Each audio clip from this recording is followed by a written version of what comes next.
Hey guys, today I've got another highly collectible classic. This is the Honda CBX 6-cylinder, written up as Cycle World as one of the top 12 motorcycles of all time when it first came out, and as one of the most influential Hondas ever made. This borrowed heavily from their super sport road racing technology. They had a 6-cylinder road racer back in the 60s, and they'd been developing this for a long time, and it was definitely ahead of its time, and it's a highly sought after, very rare collectible. To find one in original shape like this they're few and far between. This came from my good friend Tom McBurney.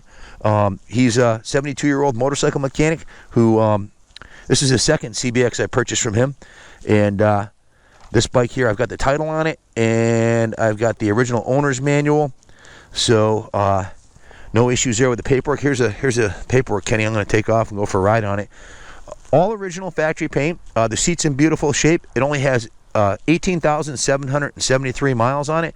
It runs beautifully. The only deviation from stock is he had put this $220 upgraded windshield, smoked windshield. Looks super sexy. Phenomenal. Blocks all the way. Yeah, it's excellent. I have the original factory windshield that comes with it that's in good shape, but this is much better, especially if you want to actually ride the bike a lot, which is what it's designed for. This is the 1981 model that had the ProLink rear suspension, the air front forks on it, and it was rated for 105 horsepower roughly, and I think it was 11.37 seconds in the quarter mile at 117 miles an hour. Top speed of somewhere between 134 and 140. This was the fastest production bike they had tested when it first came out, the first year, which I think was 77 or 78. This is the 81 model. It had been refined a little bit, and it is absolutely stunning. One of the true tests of time with a motorcycle is how does it look 25, 30 years later. This thing still looks sexy. In fact, this style of fairing with the hard bags is all the rage in the Harley-Davidson world today. This is actually what a lot of the guys are building on the Dynas, is this style fairing and bags. And I know it's a totally different world than the Hondas. It may not seem relevant, but the point is it's a really cool style. This has an aluminum front fork brace. It came from the factory with triple disc brakes. It has Metzler LaserTech tires with probably 90% of the tread left on them. However, these tires have been on the bike for 10 or 12 years, so I would swap them out for a fresh set if you're going to do any hard riding. So, again, 100% original on the paint. All the cosmetics isn't original. I love the windshield, and he also did another thing I really like a lot is he put the heated grips on it. Tom's 72 years old. He knows what it's like to be caught out in the cold with cold hands. Kenny, is there anything you'd like to say about this bike before I take it for a rip? No, let the bike speak for itself. It's a beauty. So without further ado, I'm going to reset the OD and take it for a nice little rip. All right, I'll be back in a few. Don't wait up for me. You see the tents down here. We're having our second annual Hockenham Brewfest here, and looking forward to that. Hockenham Brewfest Saturday, May 4th from 1 to 4 p.m. Rain or shine. It's going to be a great day.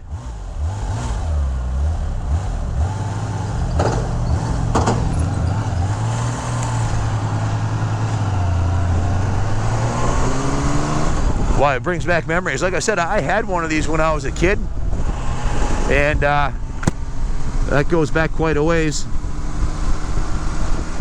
This bike's 38 years old.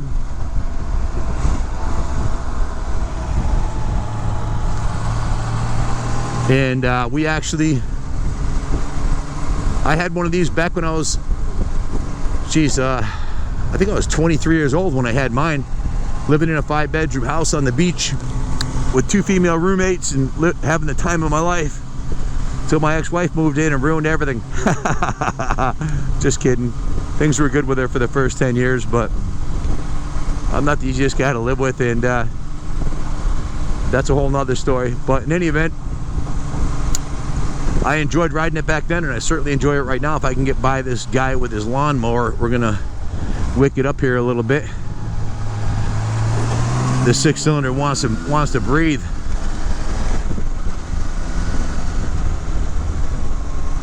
Has the air adjustable front forks, so if you're gonna do some real spirited riding, you can adjust the forks. It has a aftermarket clock that he put on right here. It's not a permanent addition. The gauges are beautiful. They look brand new. Everything works beautifully. It's got a nice horn on it. turn signals, all the idiot lights, the neutral light, everything's on point. Super smooth, super sport bike. Fantastic.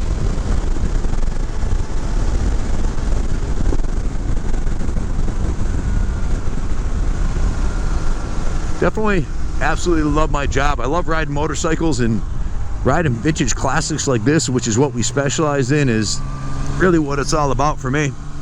Getting to work with my son and my friends and all his kids. And we're underway with the construction again. We got our last round of funding and started construction again on the project. If you've been following us at the New England Motorcycle Museum, we're working on the first floor of the bar and gift shop. So this morning I met with our architect, laying out the floor plan for a couple hours with him, and then met with our attorney and the traffic authority, which is the chief of police, to pick out the spot for the crosswalk. And then we started setting up the tents for the Brewfest. So there's a lot going on behind the scene, but once all that was done by like 1:30, I've been riding bikes ever since. The last 5 hours I've been doing nothing but riding. I got to ride an RM80 Suzuki, signed by Brad Lackey, super high performance little race bike from 1978. Yeah, I got to ride the KX250F Monster Energy Edition with the titanium valves and the built motor and DLC coated suspension. I got to rip that.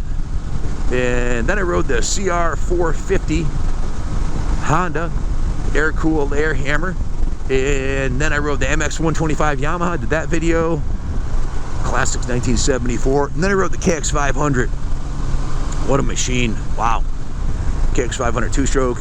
And we're wrapping up the day with the CBR 1000RR Honda riding test, and now the CBX 6-cylinder. And I'd like to I'd like to think I saved the best for last for a lot of different reasons. This is a flashback to my youth. I know how good these bikes are. If you follow BAT, bringatrailer.com, they just sold one for, Junior said, $26,000. Same bike as this. Brand new, no miles on it. This one's got 18,000 miles. I think I'd rather have the 18,000 mile one for a fraction of that price rather than spending the 26,000. But we'll let the market determine what this is going to sell for. But these are bringing regularly north at 10,000, and to find an original, unmolested one like this is we'll see what the market will bear. You guys can decide what it's worth, but this one's set up to ride, man. It's ready to go. I love this shield. I'm 6'2" and I can look over it. It's really nice. It has a nice curve to it, and no wind buffeting on your head. Very nice.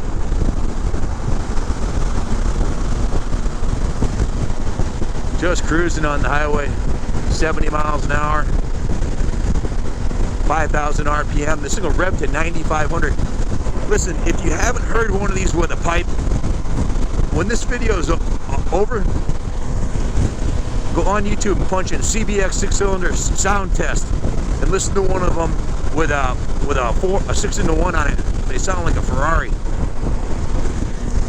You know, I really got to get another helmet. This helmet squeezes my cheeks together, so my cheeks are, it's hard to talk really, and I keep on biting my cheeks. Last time I did a long test ride, I was spitting out blood when I got off of it, but I got to do something about this helmet.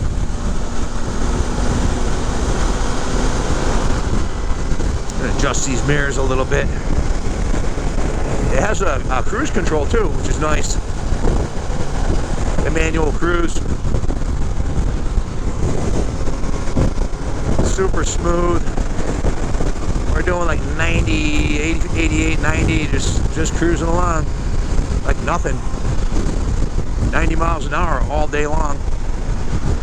Again, it feels like it's way ahead of its time when you compare this to a CB750 from that time, or pretty much any other bike.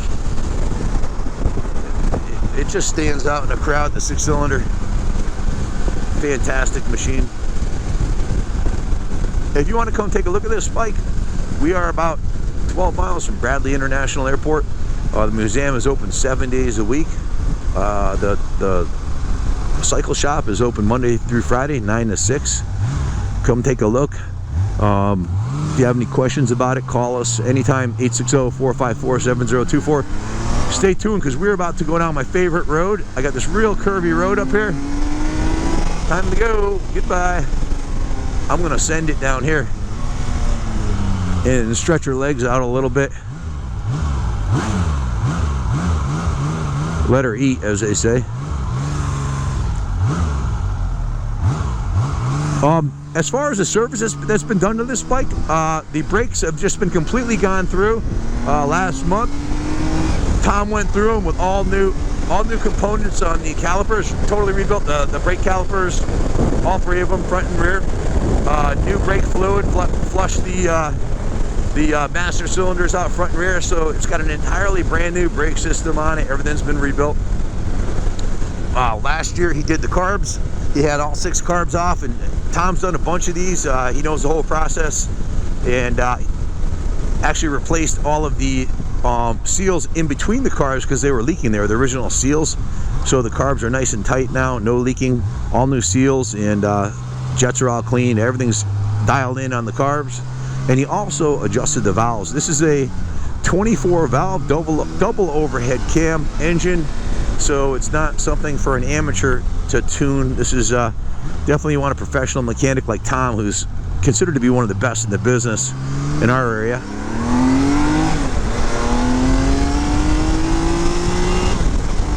Woohoo! Yeah!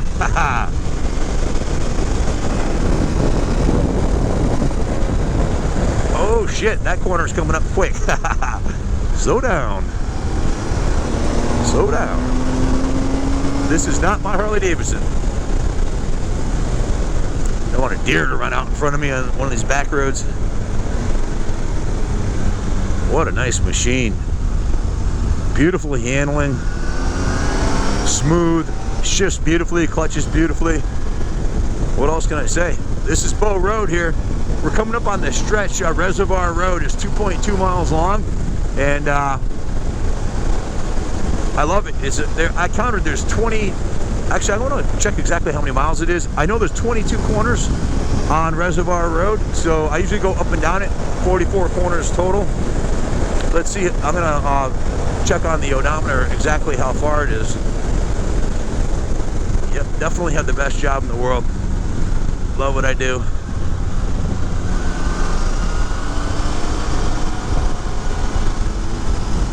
Who wouldn't?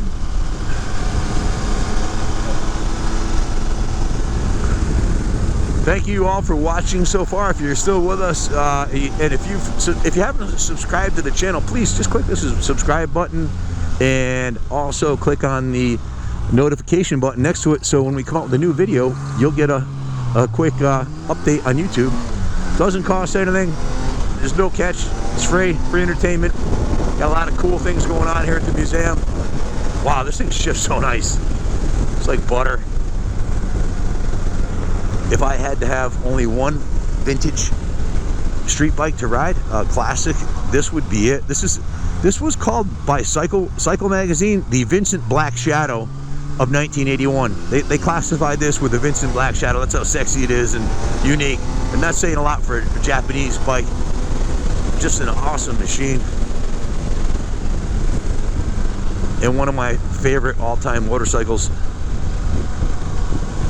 I've owned quite a few of these over the years, probably 5 or 6. I don't know, lose count, but they've never disappointed. I had one with a pipe on it, 6-into-1. Wow, I got to get by this guy. So we're about a half a mile in, 8.4 miles. I'm gonna let this guy go here. Listen to this thing purr, man. What a machine. Tommy's got the carbs just dialed in on this thing beautifully. Wow. You know, if you buy one of these and you got to go through the carbs, it's no joke. If you can even find a shop that's well versed in it, you're looking at $1,500 minimum to go through the carbs, another $1,000 to do the brakes, and then another $300 to do the valves. You know, I'm guessing on the numbers, but you know, that's about what I'd say it would cost, because these 6-cylinder engines, you want to buy one that's done like this one with low miles. It's ready to go another 15,000 miles. You won't have to do anything, to my knowledge. This guy's really, he's got to go here. He's killing my road.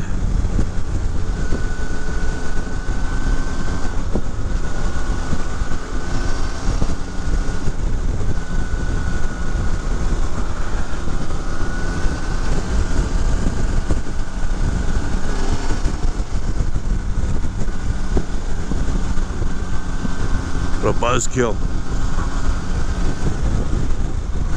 So, yeah, to do these carbs on this bike, you have to actually tilt the engine forward in the frame because it's a stressed member to get the carb rack out, and you need a guy who really knows his stuff to do it. And there's 6 carbs, so to do them right, you have to separate the entire rack, and this one's been done. Wow, what a machine.